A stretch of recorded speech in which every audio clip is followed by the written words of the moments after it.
The polling materials were this morning distributed to all the 739 polling stations to enable polling to start on time across the country. However, the Commission received reports shortly after of failure of some biometric voter verification kits, or BVV care, that were deployed to support or facilitate the verification and identification of voters at all the said polling stations. The results are coming in, the numbers are being announced, and on paper, Uganda's election looks decided. But if everything is so clear, why does the country feel anything but settled? Why are people arguing less about percentages and more about silence, fear, timing, and control? Why did an election that should have closed a chapter instead open a deeper national unease? And why are so many Ugandans saying the real story didn't unfold on voting day at all, but quietly in the days, weeks, and systems that shaped it? Let's get into it.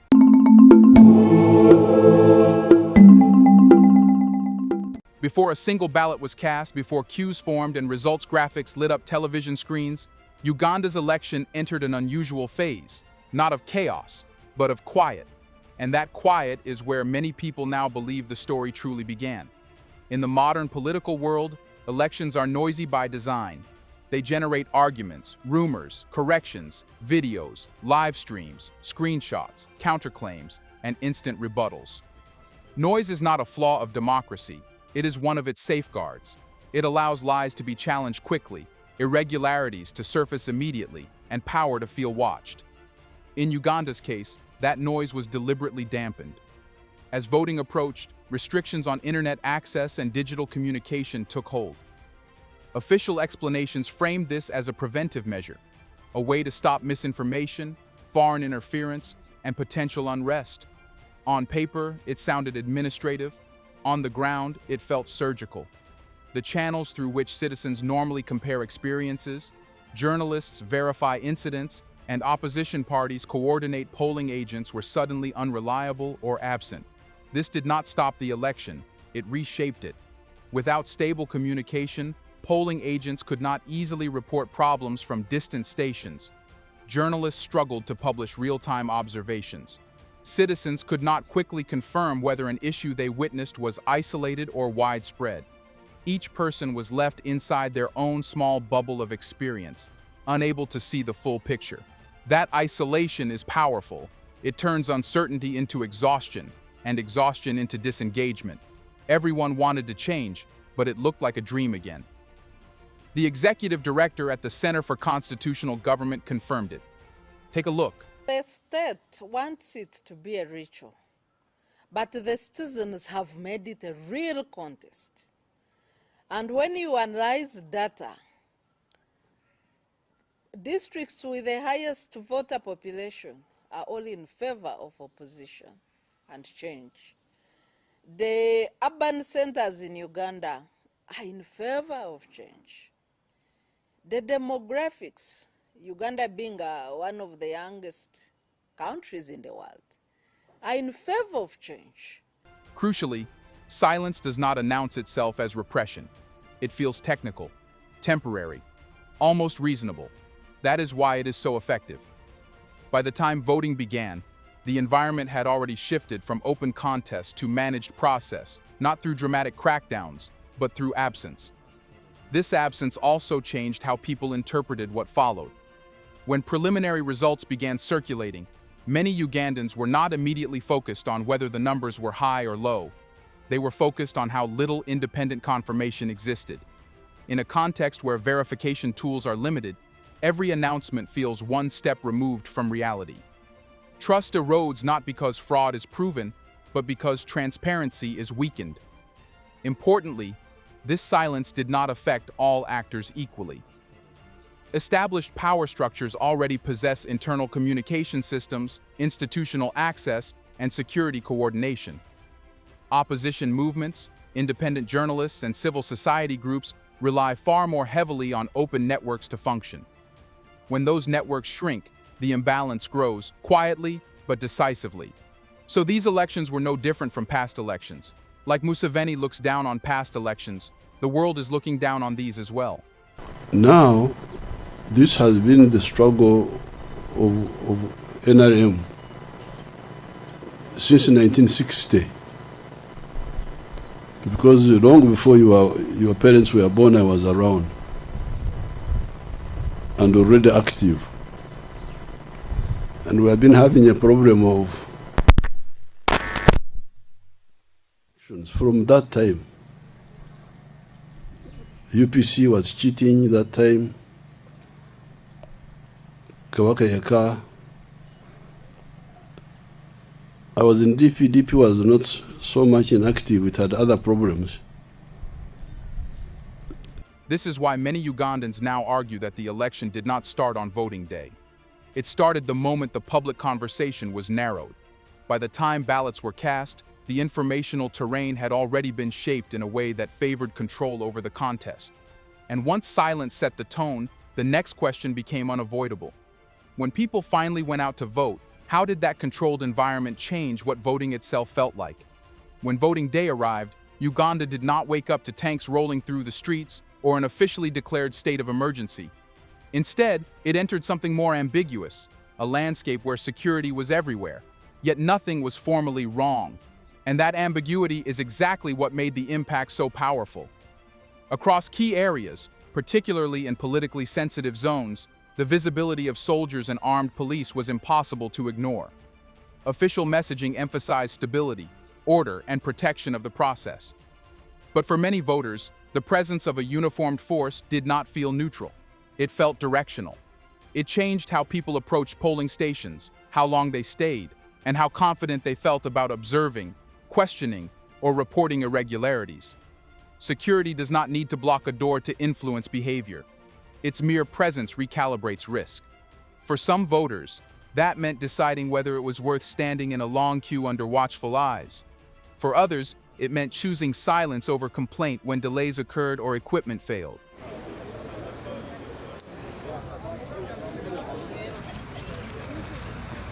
Actually, I came here around 7:30 a.m. because they told us by 7 the election will be starting. But we are here still standing, waiting for the machines. They're telling us machines are not yet here. So we are just waiting, and we are hoping we vote in time.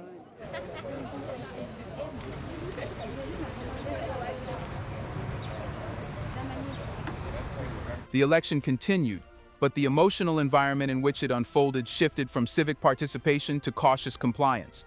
This is what voters were feeling. This effect was not evenly distributed. In areas perceived as supportive of the opposition, security density appeared heavier. Polling stations in such areas experienced delays, logistical problems, or confusion that discouraged turnout. None of this required overt confrontation.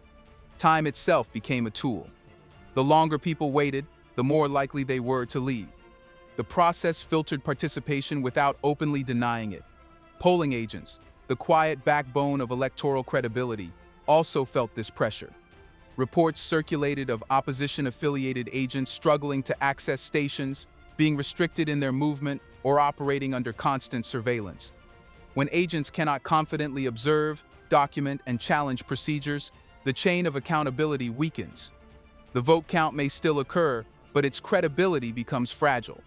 What makes this dynamic difficult to prove and therefore difficult to dismiss is that it operates in gradients.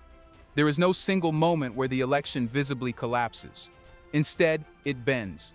It bends through delays, through discomfort, through intimidation that never quite crosses the line into outright illegality.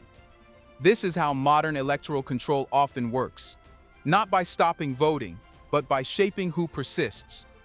By late afternoon, as turnout thinned in some areas and counting began, a quiet realization set in for many observers. The election had not been sabotaged. It had been managed. Managed in a way that preserved procedure while influencing outcome. Supporters of the government point out that Uganda has long relied on security-heavy election management and argue that stability itself is a public good. Critics respond that stability without neutrality becomes dominance. The line between protection and pressure, they argue, was blurred beyond recognition. Yet even after all this, one question remained unanswered. If the environment was constrained and security heavy, why did the final numbers appear so detached from the political energy visible in Uganda's streets and cities before the vote? That question leads directly into the next layer of doubt, the numbers themselves.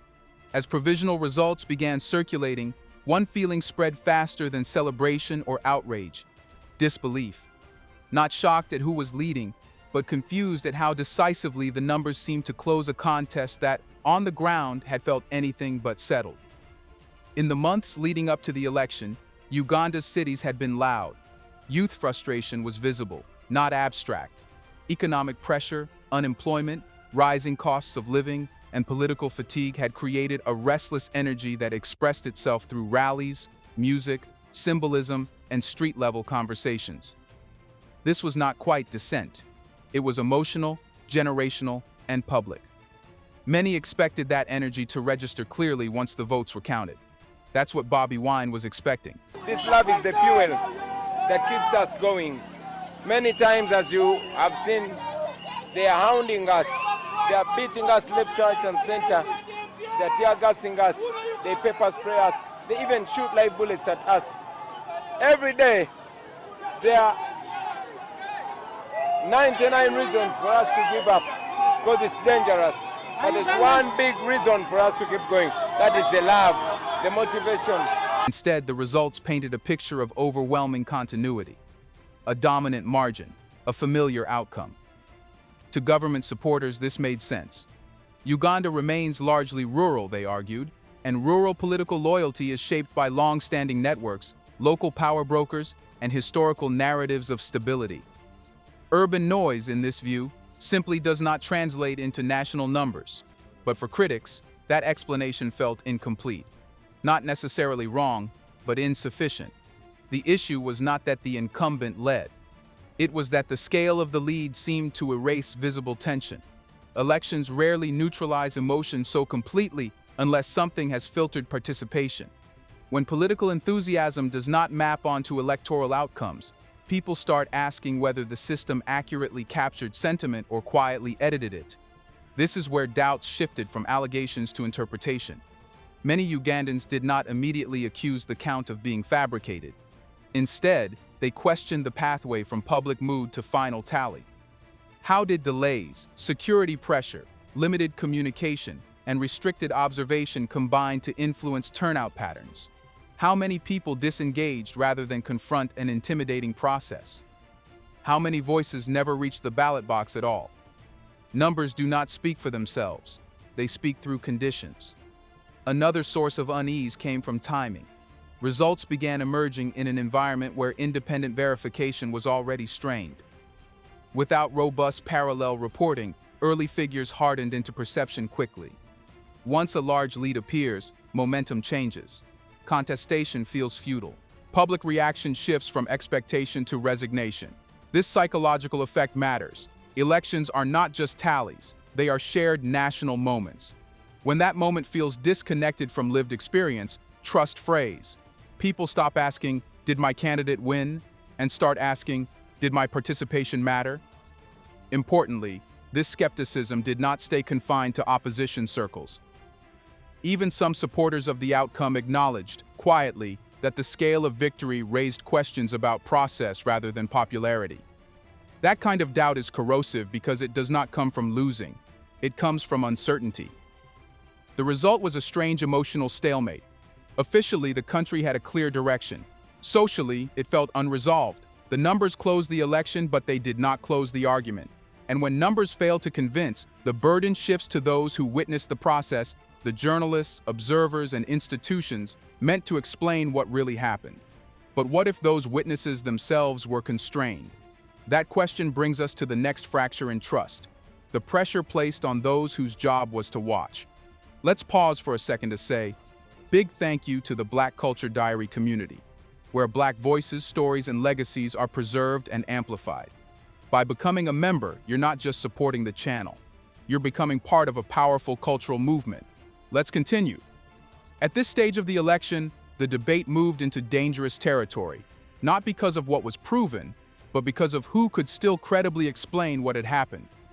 In any contested vote, journalists, observers, and independent institutions serve a critical function.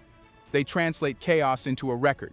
They don't decide winners, but they decide whether the public believes the process that produced one. In Uganda's election, that layer of trust came under strain. As voting and counting progressed, reports emerged of journalists being harassed, restricted, or physically intimidated while covering events. Some struggled to move freely between polling stations. Others faced pressure when filming or interviewing voters. In an already narrowed information space, this mattered immensely. When reporters cannot operate freely, elections do not become invisible. They become fragmented. Fragmentation is subtle but destructive. Instead of a shared national account, multiple partial stories circulate at once. One community hears calm, another hears violence. One area reports smooth voting, another reports delays and confusion. Without a strong, independent media network to stitch these accounts together, the public cannot distinguish patterns from isolated incidents. This is where rumor thrives. In Uganda's case, the absence of clear, comprehensive reporting created a vacuum that neither official statements nor opposition claims could fill. Government briefings emphasized order and legality. Opposition voices emphasized obstruction and intimidation. But without trusted intermediaries to validate or challenge either side, belief hardened along political lines. The danger here is not misinformation alone. It is a polarized truth, a condition where facts exist but no longer persuade across divides. Observers and civil society groups faced similar constraints. Access issues, movement restrictions, and communication problems limited their ability to provide timely, authoritative assessments. By the time fuller evaluations began emerging, the public narrative had already crystallized. The results were known. Reactions were entrenched. Explanations felt retroactive. This timing problem is crucial. Elections rely on immediacy. When observation lags behind declaration, scrutiny feels symbolic rather than corrective. Even accurate criticism loses power when it arrives too late to influence perception. As a result, many Ugandans did not experience the election as something collectively witnessed. They experienced it as something announced to them. And announcements, no matter how official, carry less legitimacy than shared observation. This is why debates over fairness intensified after voting ended rather than subsiding. The election did not conclude with clarity. It concluded with competing realities. And when institutions meant to arbitrate truth appear constrained, citizens look elsewhere, to streets, to protests, to force. At that point, the election stops functioning as a pressure release mechanism. Instead of calming tensions, it concentrates them. Which explains why, when results began to settle, Uganda did not move smoothly into acceptance or transition. It moved into confrontation. And that raises the next question. Why did the period after voting feel more volatile than the vote itself? Here's a reminder to please like and share the video and subscribe to our channel to watch more videos on Black culture, history, civilization, and identity. Let's continue now. When voting ended and counting began, many expected tension to ease. That is usually how elections work. Anxiety peaks before the vote, then slowly dissolves as results bring closure. In Uganda's case, the opposite happened. The most unsettling moments did not occur while ballots were being cast, but after the outcome began to take shape. As results circulated, reports of clashes, arrests, and deaths emerged from different parts of the country. Competing narratives followed immediately. Authorities framed these incidents as isolated disturbances, necessary to contain disorder. Opposition voices described them as proof that dissent itself was being criminalized. What mattered more than which account people believed was the fact that the election had failed to absorb political tension. Elections are supposed to do one essential thing: convert conflict into acceptance. Even losing sides are meant to walk away believing the process, if not the outcome, was legitimate enough to live with. In Uganda, that threshold was not reached. Instead of cooling tempers, the announcement of results seemed to harden positions. This is where the more serious damage occurred. When post-election force becomes visible, it retroactively alters how the vote is interpreted. People begin rereading everything that happened before: the silence, the security presence, the delays, through the lens of repression. What might have been ambiguous suddenly feels intentional. The election is no longer judged only on procedure, but on how dissent is handled once the numbers are known. Fear also plays a critical role here. Violence does not need to be widespread to be effective. A few high-profile incidents are enough to send a message. Contestation has limits. For some citizens, that message triggers anger. For others, it triggers withdrawal. Both reactions weaken democratic participation over time. Another consequence of post-election unrest is institutional erosion. Courts, electoral bodies, and mediation channels are meant to be the arena where disputes go next. But when people believe those avenues are inaccessible or ineffective, confrontation spills into the streets. The election stops being a civic exercise and starts feeling like a test of obedience. Importantly, this moment shifted the conversation away from candidates entirely. The debate was no longer about personalities, platforms, or promises. It was about the system's tolerance for disagreement. Whether one supported the outcome or opposed it, the question became unavoidable. How much space does the political order allow for dissent once it has secured its result? This is why the aftermath mattered more than Election Day itself. It revealed how power responds when challenged, not when campaigning. It exposed whether stability is maintained through consent or enforced through pressure. And it forced many Ugandans to confront an uncomfortable realization that participation might be permitted, but contestation is conditional. The only outcome people are seeing now is the disrespect of democracy. We are not participating in this election because it is free and fair. We are participating to draw the attention of the world to the disrespect of democracy. At this stage, the election had completed its formal function. A winner was known. But its political function, reconciling the country, had failed. Which leads to the final and most unsettling question. If elections no longer resolve disputes, but instead deepen them, what role are they really playing in Uganda's political future? By the time the dust began to settle, one realization quietly took hold across Uganda's political landscape. The election had completed its legal process, but it had not completed its democratic purpose. A winner was declared, institutions moved on, and the official language emphasized continuity. Yet beneath that surface, something fundamental had shifted in how people understood the role of elections themselves. For many citizens, this vote did not feel like a moment of choice. It felt like a checkpoint, a ritual that power passes through to renew itself. Participation was allowed, but transformation was not expected. The message absorbed by large parts of the population was not that voting is meaningless, but that voting is contained. It exists within boundaries defined long before campaigns begin and enforced long after ballots are counted. This is a critical distinction. Elections that do not change power can still be meaningful if they change policy, behavior, or accountability. But when elections fail to do any of these, when they neither remove leaders nor visibly restrain them, they begin to lose their corrective function. They become symbolic confirmations rather than mechanisms of negotiation. What makes this moment particularly consequential is that the tools shaping this outcome are not crude. They are administrative, procedural, and psychological. Control is exercised through timing, access, pressure, and narrative management rather than outright bans. This allows the system to claim legality while steadily narrowing possibility. From the outside, it looks orderly. From the inside, it feels predetermined. This evolution matters far beyond a single election cycle. When people internalize the belief that outcomes are fixed regardless of participation, behavior changes. Some disengage entirely. Others radicalize. Civic energy no longer flows into institutions, it leaks into protest, exile, or silence. None of these strengthen stability in the long run. They merely postpone reckoning. The most dangerous outcome of such elections is not opposition defeat. It is expectation collapse. Once citizens stop expecting elections to matter, they stop investing emotionally in peaceful change. That vacuum is rarely filled by moderation.